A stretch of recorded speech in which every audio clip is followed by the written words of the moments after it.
without affection, like my mother. And now I have to dig my own damn potatoes! Would you rather be a poor old maid? Ridiculous, despised, the butt of jokes, the legitimate sport of any village lout with a stone and an impudent tongue? I am a vicar's daughter. In my era, a woman's only path was to marry into a good family. Mother constantly whispered in my ear, insisting that marrying the wealthy Mr. Weasley would secure my remaining years in comfort and ease. That man called Weasley, one glance was quite sufficient to extinguish my interest. He was precisely like his family's grand house, magnificent, hollow, utterly without soul. Rather than suffer his company, I much preferred sharing my writings with everyone at gatherings. Yet, amid those admiring gazes, I heard an entirely different voice. The metropolitan mind may be less susceptible to extended juvenile self-regard.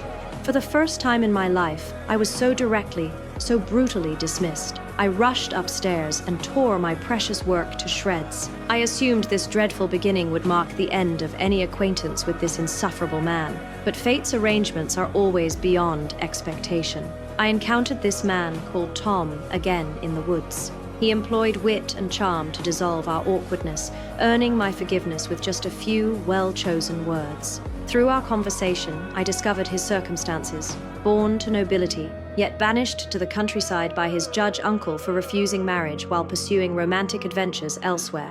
At a dance, he suddenly materialized behind me.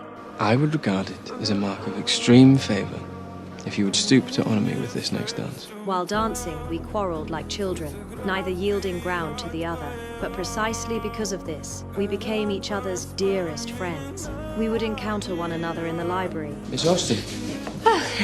Mr. Lefroy. Where he would discuss his reading insights with perfect naturalness. When I witnessed him champion a defenseless person, standing up against injustice, though he lost the fight and emerged battered and bloodied, he won my heart completely. When Mr. Weasley suddenly dropped to his knees in proposal, I refused without the slightest hesitation. I informed Mother plainly, I would not accept marriage without love, but she could not comprehend. She insisted that love without money would ultimately dissolve into nothing but scattered disappointment. I did not care. Even if I should later crash against reality and emerge broken and bloodied, I was determined to taste love's bitterness for myself. But reality delivered a crushing blow. Tom's uncle received intelligence about my family's impoverished circumstances and flew into towering rage, absolutely forbidding his nephew to marry a woman from such a family.